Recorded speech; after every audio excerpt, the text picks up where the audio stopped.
अच्युतं केशवं कृष्णदामोदरं रामनारायणं जानकीवल्लभम्। ओम नमो नारायण। ओम नमो भगवते वासुदेवाय। जय श्री कृष्णा। राधे राधे। जय माता दी। हर हर महादेव। जय भोलेनाथ। देखिए, ईश्वर की कृपा के बहुत सारे संकेत होते हैं। जब आपका समय अच्छा चलने लगता है, आपको ऐसा लगने लगता है कि आपके जीवन में जो परेशानियां थीं उनका अंत हो गया है। आप देखते भी होंगे कि कुछ लोग ऐसे होते हैं जिनके जीवन में बहुत सारी परेशानियां रहती हैं। वो जीवन भर परेशान रहते हैं। कोई कार्य करना चाहते हैं, उनका कार्य बिगड़ता रहता है। यद्यपि वो पूजा पाठ करते रहते हैं, भगवान के मंदिर जाते रहते हैं, कर्म कांडों से भी जुड़े रहते हैं, लेकिन फिर भी उनके जीवन में कष्ट बना रहता है। वहीं आपने देखा होगा कि कुछ इस तरह के लोग होते हैं जिनके जीवन में परेशानियां नहीं आती हैं, बहुत कम परेशानियां आती हैं। कभी कभी आपने ऐसा भी देखा होगा कि जो लोग बहुत ज़्यादा गलत होते हैं, जो लोग बहुत ज़्यादा निर्दयी होते हैं, जो लोग बहुत ज़्यादा लोगों के दिल को दुखाते हैं, परेशान करते हैं, वो अपने जीवन में बहुत ऐश आराम से रहते हैं। उनके जीवन में कोई परेशानी नहीं आती है, उनके सारे काम बनते रहते हैं, पैसे की उनके पास में कमी नहीं होती है। तो ऐसा क्या होता है और ऐसा क्यों होता है? देखिए, जो भी आपके जीवन में घटित हो रहा है या आपके जीवन में जो कुछ घटित होने वाला है, वो सब कुछ कर्मों पे निर्भर करता है। यह आप जानते ही हैं। आपके जीवन में अगर कुछ अच्छा चल रहा है तो ये निश्चित मानिए कि कुछ ना कुछ ऐसा कर्म आपके द्वारा पिछले जन्म में या इस जन्म में किया गया है, जिसकी वजह से आपका जीवन अच्छा चल रहा है। क्योंकि जो आप पुण्य कमाते हैं वो आप सुख के रूप में भोगेंगे ही भोगेंगे, और जो आप पाप कमाते हैं वो भी आप भोगेंगे ही, कष्ट के रूप में भोगेंगे। तो अगर आपने पुण्य कमाया है, बहुत ज़्यादा पुण्य कमाया है, लेकिन आप अपना पुण्य भोग नहीं पाए, तो निश्चित ही वो पुण्य आप अगले जन्म में भोगेंगे। और उस पुण्य के कारण आपके जीवन में सुख बना रहता है, खुशियाँ बनी रहती हैं, पैसे की कमी नहीं होती है। जब तक उस पुण्य का प्रभाव रहता है तब तक आपका जीवन बहुत अच्छा चलता रहता है। लेकिन क्या होता है कि जब पुण्य का प्रभाव अच्छा चलता रहता है, हम तब अपने घमंड में चूर होने लगते हैं। हमें लगने लगता है कि मैं ही सब कुछ हूँ, मेरे पास धन है, मेरे पास सब कुछ है, मैं सब कुछ कर सकता हूँ। और वहीं पे सबसे बड़ी गलती हो जाती है। लोग बुरा करने लगते हैं, निर्दयी बन जाते हैं, लोगों का सम्मान नहीं करते हैं, लोगों के बारे में सोचते नहीं हैं, हृदय पवित्र नहीं रखते हैं, लोगों के बारे में घृणा करते हैं, उनको परेशान करते हैं, तकलीफ़ देते हैं। तो क्या होता है कि पुण्य तो उनके कट रहे ही थे, साथ में वो पाप भी कमाते चले गए। इसका अर्थ क्या हुआ कि आने वाला समय उनका कष्टों भरा होगा। और आप देखते भी होंगे, जो आदमी बहुत ज़्यादा ऐसो आराम से निर्दयी रूप में रह रहा होता है, अचानक ही उसके जीवन में कुछ ऐसा भूचाल आता है कि सब कुछ जमी दोष हो जाता है।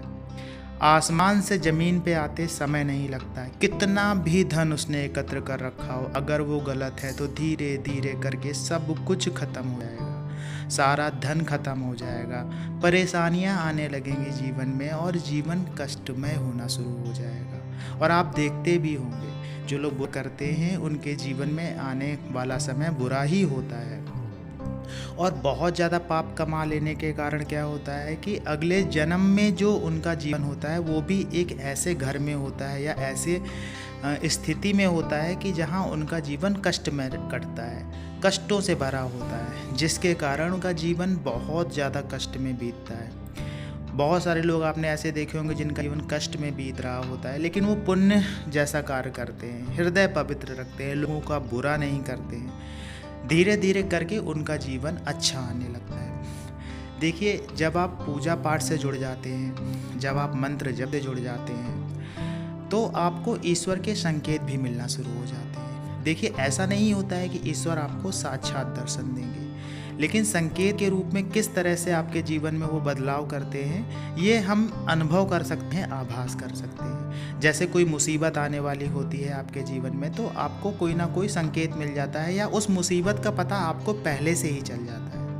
आप समझ जाते हैं कि हाँ, कुछ ना कुछ ऐसा गलत होने वाला है आपके जीवन में, जिस कारण से आप पहले से ही उसकी तैयारी करके रखते हैं और कोई बड़ी घटना छोटी घटना होकर निकल जाती है। तो ये ईश्वर का संकेत होता है।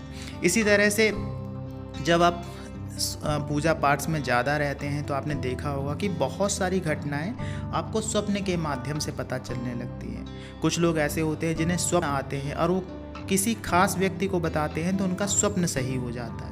ये भी एक तरह का ईश्वर का संकेत होता है। किसी भी घटना के होने से पहले आपको उस घटना का आभास होना ईश्वर का संकेत होता है। देखिए, कुछ लोग ऐसे होते हैं जिनके हाथ में एक जादू जैसा होता है, बहुत अच्छा गाना बनाते हैं, बहुत अच्छा कार्य करते हैं, बहुत अच्छी ड्राइंग बनाते हैं, बहुत अच्छा बोलते हैं। ये भी एक ईश्वर का दिया हुआ वरदान समझ सकते हैं आप।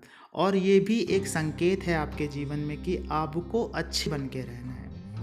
देखिए, जब आपके जीवन में कोई चीज़ अच्छी चल रही होती है तो जाहिर सी बात है आपकी मेहनत या आपका कर्म तो उसमें लगा ही होता है, साथ साथ एक शक्ति भी ऐसी लगी होती है जो आपके साथ में ये सारी चीज़ें बनाने में आपकी मदद करती है। छोटा सा प्रयास आप करते हैं लेकिन फल उसका बहुत बड़ा मिलता है आपको। और आप ये सोचते हैं कि ये सिर्फ आपने किया, ऐसा नहीं है, क्योंकि आप जैसा प्रयास बहुत लोग कर रहे होते हैं। इस बात को आप समझिएगा, आप जैसा प्रयास बहुत लोग कर रहे होते हैं लेकिन सबको एक जैसी सफलता नहीं मिलती है। ये एक ईश्वरीय कृपा का होने का संकेत होता है। और ईश्वरीय कृपा होती कब है? ईश्वरीय कृपा तब होती है जब आपका हृदय पवित्र रहता है, जब आपका मन पवित्र रहता है, आप लोगों का बुरा नहीं सोचते हैं, आप अपने परिवार में किसी का बुरा नहीं सोचते हैं, लोगों की भलाई करते रहते हैं, तब आपके जीवन में ईश्वरीय कृपा मिलना शुरू हो जाती है। साथ साथ पूजा पाठ से भी आपको जुड़ना पड़ता है, साथ साथ मंत्र जप भी करने पड़ते हैं, साथ साथ भगवान का ध्यान भी करना पड़ता है। देखिए, भगवान का ध्यान करना, पूजा पाठ से जुड़े रहना, हृदय पवित्र रखना, लोगों की भलाई करना, ये आपके पुण्य कर्मों में गिना जाता है।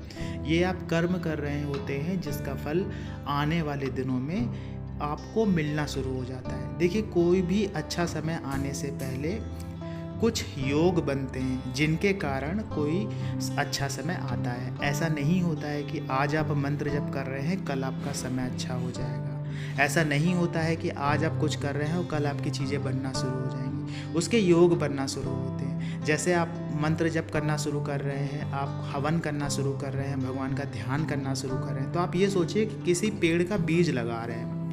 धीरे धीरे करके बीज से पौधा निकलेगा, पौधा बड़ा होगा, बड़े होकर उसमें फल निकलेंगे और वही फल आपके जीवन को आनंदित कर देते हैं। तो पुण्य कर्मों का फल मिलता ही मिलता है, अच्छे कर्मों का फल मिलता ही मिलता है। तो पूजा पाठ तपस्या ये एक दिन में फल नहीं देती है। अब देखिए, विश्वास के ऊपर ही सब कुछ टिका हुआ है। जितना ज़्यादा आपका विश्वास होगा उतनी ही शक्तियाँ आपकी मदद करती हैं। अगर आप अविश्वासी बन जाएंगे, अगर आप ये सोचने लगेंगे इसका प्रमाण कहाँ है, ये किस शास्त्र में लिखा है, ये कहाँ है, वो कहाँ है, तो फिर आप कुछ नहीं समझ पाएंगे। क्योंकि जो देव शक्ति होती है या कोई भी शक्ति होती है उसे समझना इतना आसान नहीं होता है जब तक आप उससे जुड़ नहीं चुके होते हैं। और जो व्यक्ति उनसे जुड़ जाता है उसे दुनिया की मोह माया से मतलब नहीं रहता है। वो इस लायक नहीं रहता है कि वो आपके लिए किताब लिखे या वो आपके लिए शास्त्र लिखे कि ऐसा उसने देखा, ऐसा उसने महसूस किया, वो शक्ति ऐसी थी, वो शक्ति वैसी थी।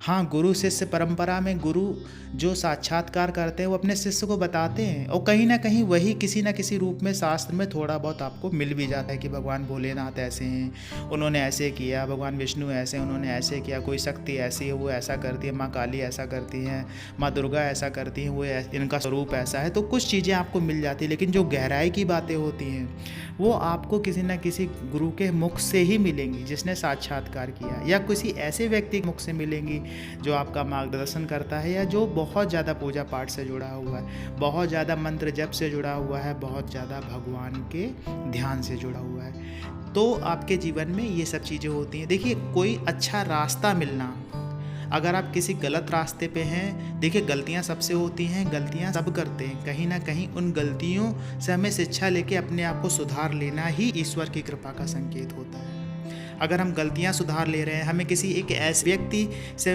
मिलना हो जाता है जो आपका जीवन सुधार देता है, या उसकी कोई एक ऐसी बात जो आपके जीवन को बदल देती है, वो होता है ईश्वर का संकेत। जब आप जो चीज़ चाहते नहीं हैं वो चीज़ आपके जीवन में घटित होने लगती है, तो वो होता है ईश्वर का संकेत। ईश्वर का संकेत होता है कि आपके जीवन में किस तरह से परिवर्तन आना शुरू हो जाता है, आपके जीवन में किस तरह से अच्छा समय आना शुरू हो जाता है, लोग आपकी इज्जत करना शुरू कर देते हैं, लोग आपको सम्मान देना शुरू कर देते हैं